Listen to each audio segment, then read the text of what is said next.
एक छोटे से गांव में नज़मा नाम की एक औरत रहा करती थी। नज़मा के दो छोटे बच्चे थे, नन्हे और मुन्ना, और उसके पास एक छोटा बकरे का बच्चा भी था। जितना प्यार वो अपने दोनों छोटे बच्चों से करती, उतना ही प्यार वो अपने बकरे के बच्चे से भी करती, जिसका नाम हीरा था।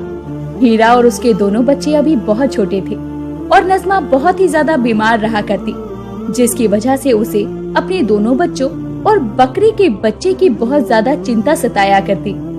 एक दिन की बात है जब उसकी तबीयत बहुत ज्यादा बिगड़ जाती है। उसे लगता है कि अब वो बच नहीं पाएगी और उसकी सांसें अटकने लगती है।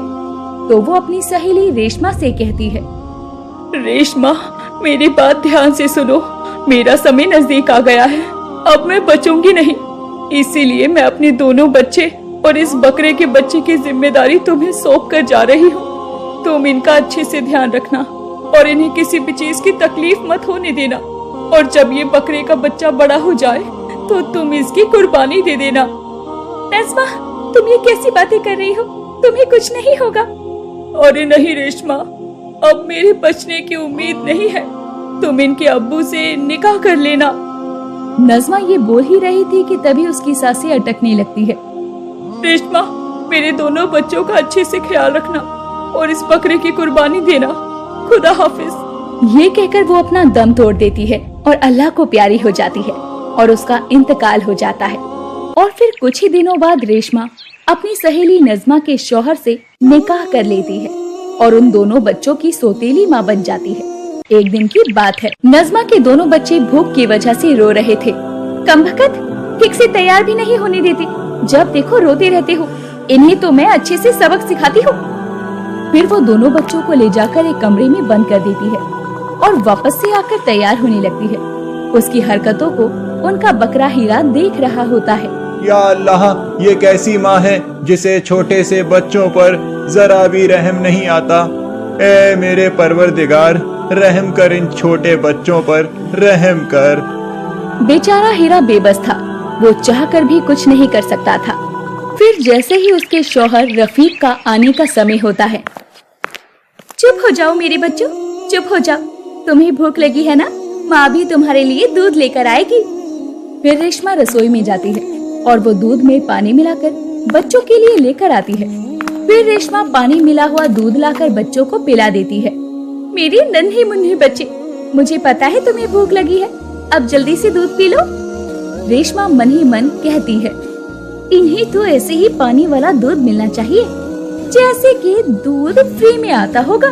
इसी तरह रेशमा उन दोनों बच्चों को किसी न किसी बहाने परेशान करने का कोई मौका नहीं छोड़ती थी।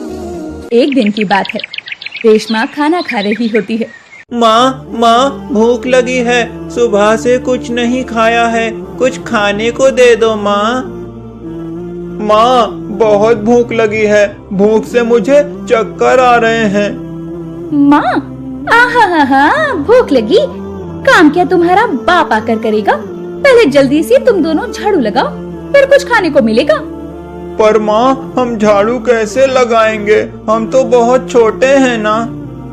हाँ माँ, हमें झाड़ू लगाना नहीं आता। देखो तो, झाड़ू लगानी नहीं आती। अब जाओ और जल्दी से जाकर तुम दोनों झाड़ू लगाओ, वरना आज तुम दोनों को खाना नहीं मिलेगा, समझे? ये कहकर उनकी सौतेली माँ वहाँ से चली जाती है और बेचारे दोनों बच्चे अपनी माँ को याद करके रोने लगते हैं। माँ, हमें छोड़कर क्यों चली गई? ये नई वाली माँ बिल्कुल भी अच्छी नहीं है। माँ, आप भी अपने पास बुला लो ना। उनकी ऐसी हालत देखकर हीरा को बहुत दुख हो रहा था। तभी कुछ देर बाद ही उनकी सौतेली माँ आ जाती है और जब वो देखती है कि अभी तक उन्होंने झाड़ू नहीं लगाई है, तो वो उन दोनों को बहुत गुस्सा करती है और उन्हें मारना शुरू कर देती है। इतनी देर हो गई, अभी तक दोनों ने काम नहीं किया। रुको, तुम्हें तो मैं अभी मजा चखाती हूँ।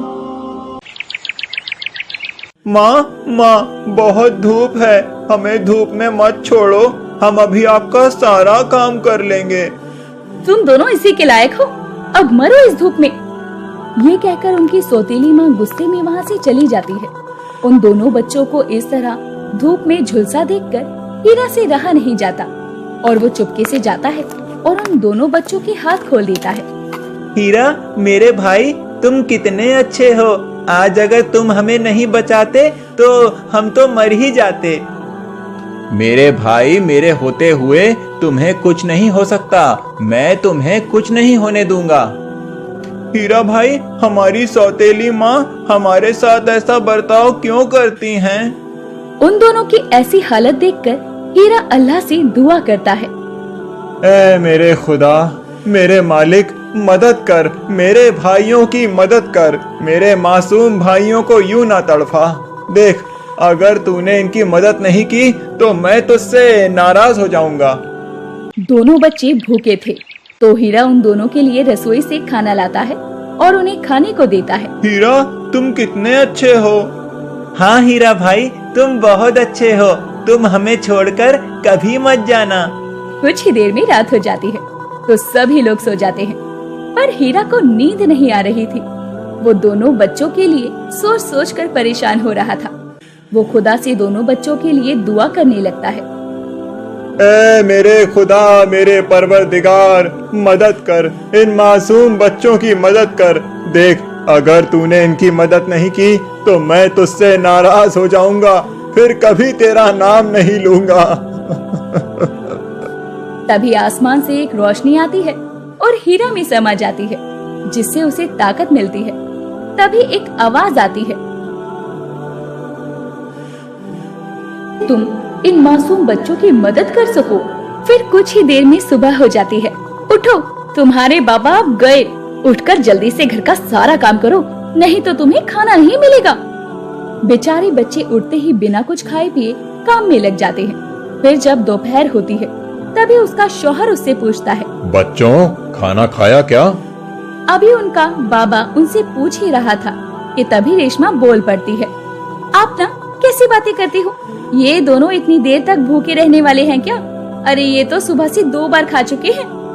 तभी अचानक से रेशमा कहने लगती है, इन्हें आज ऐसे ही भूखे रहने दो, इनके लिए यही सजा है। या अल्लाह, ये मैंने क्या बोल दिया? रेशमा, ये तुम क्या बोल रही हो? नहीं, मैं तो ये कह रही थी कि ये बच्चे इसी के लायक हैं। इन्हें खाना तो क्या पानी तक नसीब नहीं होना चाहिए। या अल्लाह, ये मैंने फिर से क्या बोल दिया? अब तो ये सब सुनकर उसके शौहर को और भी ज्यादा गुस्सा आता है। तुम्हारी इतनी हिम्मत जो तुम मेरे बच्चों के बारे में ऐसा सोचती हो?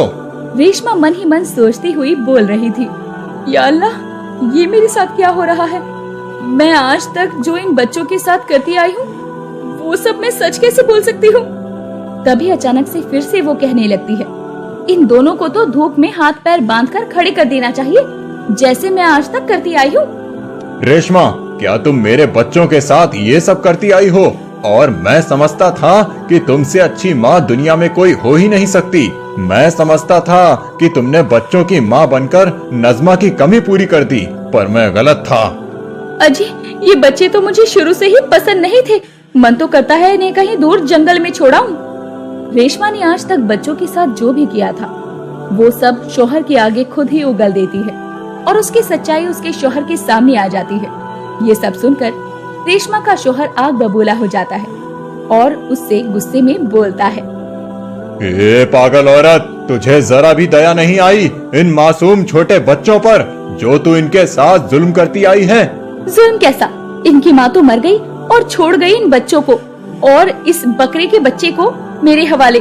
अरे मैं क्या नौकरानी हूँ जो सारा दिन इनकी खिदमत में लगी रहूं? या अल्लाह, ये मैंने क्या बोल दिया? मेरे बच्चों, एक बार मुझे कहा तो होता। बाबा, माँ ने कहा था कि अगर तुमने अपने बाबा को कुछ भी बताया ना तो तुम्हें और ज्यादा सजा दूंगी, इसीलिए हमने आपको कुछ नहीं बताया, नहीं तो माँ हमें फिर और भी ज्यादा सजा देती। मेरे बच्चों, अब से तुम्हें कोई भी कुछ नहीं कहेगा। फिर रेशमा को वो घर से निकाल देता है और दोनों बच्चे अपने बाबा और हीरा के साथ खुशी से रहने लगते हैं और दोनों बच्चे और हीरा बड़ा हो जाता है। और फिर ईद के दिन उसकी कुर्बानी देने का दिन आता है। हीरा, मेरे भाई, आज तुम्हारी वजह से हम दोनों सुकून से जी पा रहे हैं। अगर तुम ना होते तो हम दोनों ना जाने कब के अल्लाह को प्यारे हो गए होते। आज तुम्हारी कुर्बानी दी जाएगी और फिर तुम अल्लाह के घर चले जाओगे। तुम वहां जाकर हमें भूल तो नहीं जाओगे ना? हम जल्दी ही तुमसे अल्लाह के ग्रह मिलने आएंगे, फिर हम सब साथ में मिलकर रहेंगे। खुदा हाफिज मेरे भाई। खुदा हाफिज मेरे भाइयों, फिर मिलेंगे। और फिर वो सभी हीरा की कुर्बानी दे देते हैं।